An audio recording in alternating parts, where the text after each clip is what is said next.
Hi, Patricia with you, doing a video for reading for the week beginning January 18th. So I'm going to throw a few cards to see what the energy will be like for that week. And I'm working with the really big DruidCraft deck, a lovely, lovely deck that I've used for years. So I will pull 3 cards and then we'll have a look at the shadow card. As you can see, these are hard to shuffle because they're so big. Okay. So again, I'll give them another little shuffle and then we'll pick 3 cards for the week and then see what comes out. Okay, I'll cut the deck.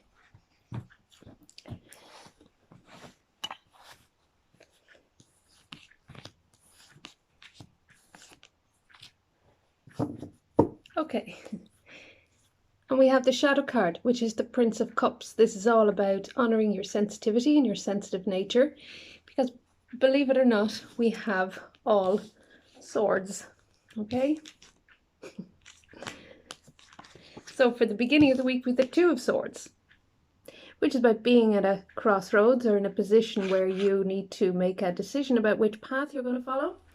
And this may be fraught with anxiety, as shown by the 9 of Swords. And bear in mind, this has got a very close association, this blue here, with Archangel Michael's blue cloak. So I do feel all these worries at the middle of the week will not come to pass. And then, end of the week, then we have the 8 of Swords. Okay, so this is weird. We've never really had all swords, so we'll just take a look at them and see what they're trying to say to us and what the energy is and what the message is that we need to heed. Remember, with the shadow card, this is about, Prince of Cups is about this Holy Grail, or this cup, or this energy that is filled with emotions and love and healing, and he's holding up the cup as if to give it. So be careful not to give it to people who are unscrupulous or undeserving. So that cup represents your energy in terms of your sensitive nature, your ability to love, your emotions, your ability to heal, and your empathy.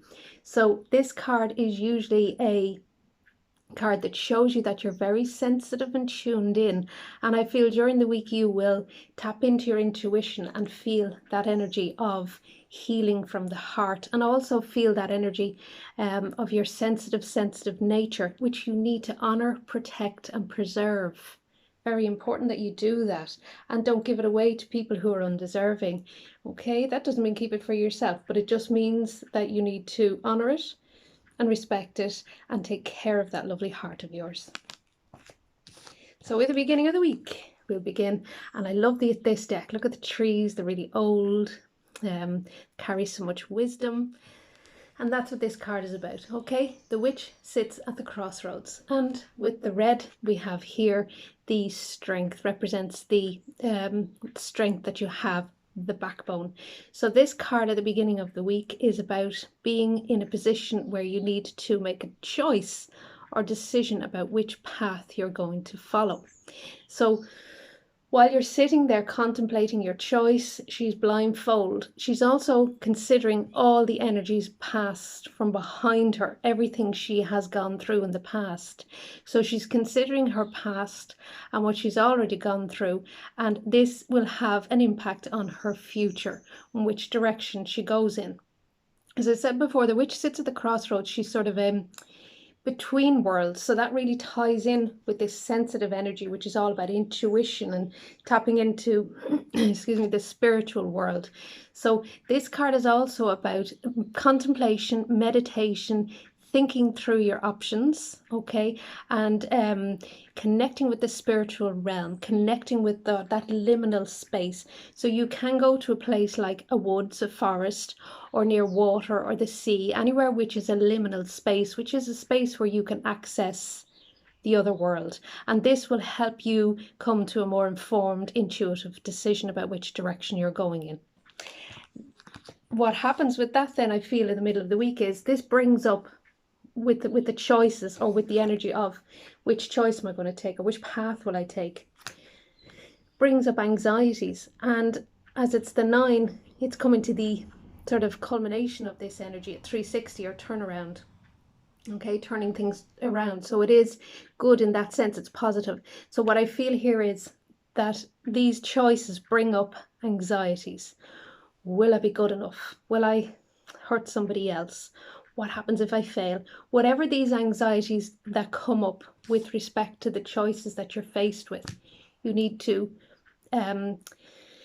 deal with them, okay? There's no point in burying the head in the sand. Call on Archangel Michael and his cloak, blue cloak of protection. Write down all 9 of these worries, woes, anxieties, and fears and burn them up, okay? So don't bury your head in the sand. Don't cover your head. Don't ignore them, is what I'm saying. Face them.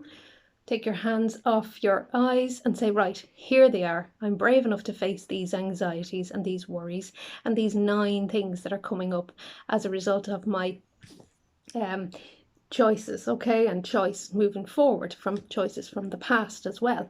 So write them out, burn them up, get rid of them, okay? Then by the end of the week with the 8 of Swords, 8 I feel is about strength. It's about feeling with this card an energy of not wanting to be tied or manipulated or gaslit. So I feel with this card, do not allow others to undermine you or to gaslight you or to manipulate you or to tell you things that are going on that are not really happening, okay? So be careful not to do that. With the 8, there's strength. Remember, this red represents the strength, so maybe wear a bit of red as well. It may help you. These cards are pretty intense, for want of a better word, okay? But I do feel huge breakthroughs will come about as a result of working with the energies that these cards are showing us, because they're showing us what we need to do and the work we need to do in order to heal and get to a better place. And I'm going to pull another card as well towards the end of all this to give us a bit of hope. So going back to the end of the week with the 8 of Swords. The 8 of Swords is about putting yourself in a position where you feel trapped or confined or manipulated or gaslit. So this card is urging you to see your strengths. So what I would do is I'd sit down and write down 8 accomplishments, 8 strengths, 8 things you've achieved, 8 things you're proud of in your life and what you've done in the past, and really just get to grips with the energy that you need to see that seems to be hidden, okay? So it's almost as if you're not looking at what you're capable of. Also, I feel you're not looking at people who may not have your best interests at heart, okay? So it's time to take the blindfold off towards the end of the week and really see those people who may not have your best interest at heart, and then have the strength to face it again and move forward in fullness and strength, okay? So I'm going to pick another card again, just randomly from the deck to give us a bit more hope.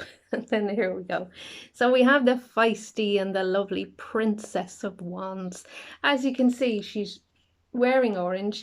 She's putting her best foot forward, okay? She's beautiful. That red hair, that lovely orange outfit she's wearing shows her strength, her resolve, her ability to walk the path. You see, she's on a path there. So that really coincides, that really brings in the energy of this card, which is about the path.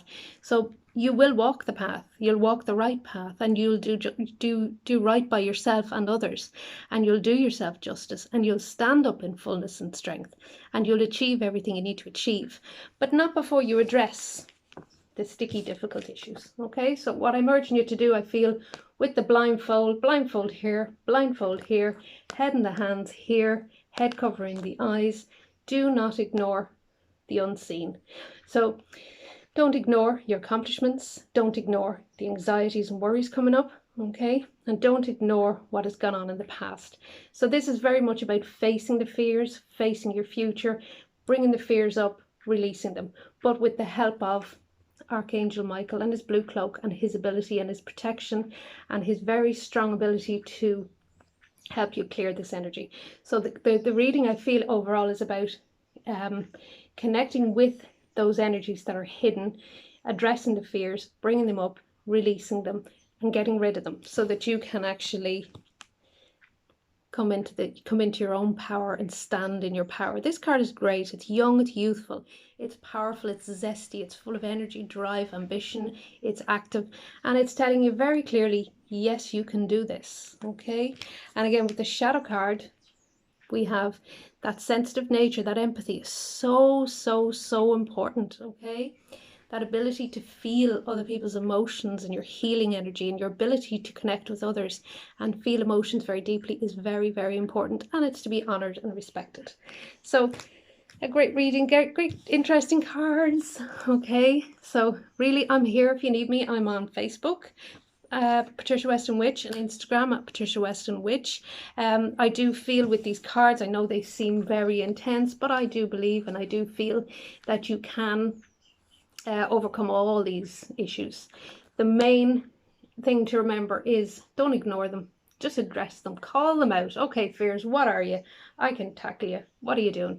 Write you down, burn you, and get rid of it, and release it. And with the help of Archangel Michael. Because of course, at the end of the day, you've got the strength and the power to do and achieve all of your dreams and abilities and to walk that path in fullness and in strength. So thank you for listening and watching, and subscribing to my YouTube channel, and hit the like button there as well would be great. Don't forget you can find me on Facebook and Instagram, and I will talk to you soon. Have a fabulous week. Talk to you again soon. Bye.